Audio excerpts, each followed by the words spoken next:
that was one of those. You know, we've got legends in the game. You know, Knee is synonymous with Brian, even though he doesn't use them so much anymore. I'm thinking they're the same person. Exactly. Oh, and Mr. Naps also as well took that Brian. as well. Yeah. And then you know you've got Nobi with Dragunov. You've got Yamasa Yu with Fang. You know, you've got Anakin with Jack. Right. Yeah, things like that. It's a very interesting one where I think over time we don't identify the player with the character so much anymore. Exactly. We identify them with different things. Sometimes even more of a play style. That's true, yeah. But like what you said, during the arcades, that's how it works. That's right. We sometimes call, you know, our fellow players as their character. 100% I've done that. What do they call you before? Brown man.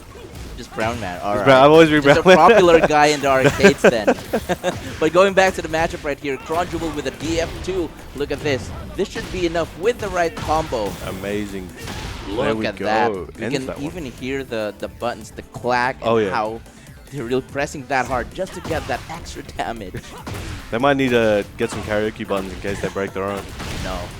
Let's skip that one. I don't think Nana will approve. Bang, nice. Hey. Looking good. Oh. Nice duck for Seishiro and right timing as well. And he's also recovering the life right here. Did it with a huge wall combo, but look at that. 50% right away disappeared in Kronjuvel's life bar. Excellent punish. God Seishiro's back to the wall at the moment. Nice slide attempt. Look at this combo. Looking good so far. Seishiro also has a rage available if he needs one. Oh, that's a counter hit. That should be it. One round apiece. Kronjuvel, Seishiro looking good. Again, whoever wins this fight will have to face Dojin in the winners finals. That already guarantees a top 3 for the prize pool, which is really quite big. Remember, we have 25,000 pesos on the line. That's a lot. That is a lot of chicken. Okay, look for those plus frames. Going for the grab. Successfully gets it. I already know which chicken you're going to get. We can't product placement anything. No, sure. It goes once again, tries to go for the same sequence. Try to use the overhead into a grab. Second time, unlucky. Sometimes I actually treat, even if you know your opponent is breaking the grab, it feels like a clinch, like in boxing. For sure. Just so you get back to neutral. Adding to that mental stack, sometimes also changing sides. You know, those are side effects that not everyone always thinks about when throwing out grabs. Even though your opponent is breaking them all the time, they can't break them all. And in this game, if they're pressing, they're going to have to eat it against their will, even if they broke it correctly. They weren't fast enough in the, I think, what, 8 frames? Don't quote me on that one, but they've got a few frames to break if it's a counter hit grab. 7, I believe. 7, yeah. And that's lesser. Tough. That's tough. It's almost impossible to actually react to it. I don't think you can even react to it. I think you have to have been pressing it yesterday. But look at this, being of yesterday, and Seishiro is trying to move on right here. No doubt in the second turn, he could have ended it around right there, giving Kronjuvel some chance. But no, the rising 4, 1+2. Seishiro is still on the board. Anyone's game here. Who will take this very first set? Because who will take this very important momentum? It gets into the wall. Oh, and cancels into the heat.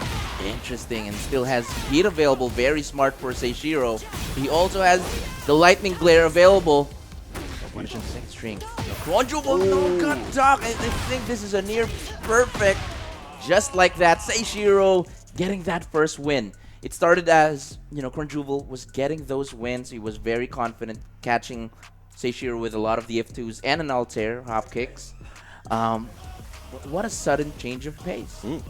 And he's definitely played a lot of Shaheens. He was ready for that string. Didn't even hesitate. He's like, oh, you did it high, bang, you're dead. Right. You know, so very well done. But here we go, Yakushima. Now, we're unlikely to see the walls. I don't want to jinx it, but we're unlikely to see the walls here. So a lot of the last game was decided at the wall. So I think now we're going to see a lot more neutral, and we're going to see a lot more, I guess you'd say, whiff baiting. And I think this is a matchup or a stage that benefits Kronjuvel. Because as you know, Seishiro, or basically Leo, has the biggest wall dash. For sure. Absolutely bonkers. You wouldn't really think about, you know, having to worry about that anymore. Now Kronjuvel can just focus on the neutral and like what he's doing now. But Leo, as scary as Leo is at the wall, no slouch in the open. Still an absolute machine. As we're seeing some of it here. And again, I wouldn't be even surprised if Seishiro can make a huge comeback here. Look at that. The chip damage making its roll. Oh, the wrong punish! And just like what we said, Seishiro making a huge comeback with only 5% on his life bar. Crazy. I was not expecting that down back 2 string to come out at that time. I know. He probably just should have went with a 4-2-3. Could have been thinking of something else, Maybe. I think. Now, I can't remember if he had heat. Maybe he was hoping for didn't. something there. Oh, then unsure. But he's still got to get his head in the game. Very little health right now. And loses what he had left. I think Kronjuvel got affected with that error. And Seishiro looks like he's running away with it. Flips him over there. These lows are adding up. Oh, and sends him up. No! That's definitely going to hurt, and I can even hear the ATRX team shouting in this room right now. But it's not over yet for Kronjuvel. He makes magic happen with his magic hop kicks. Still work, man. Oh, and that big sweep right there. Yeah. Oh, wow. The range, and Seishiro hyping himself up. What a good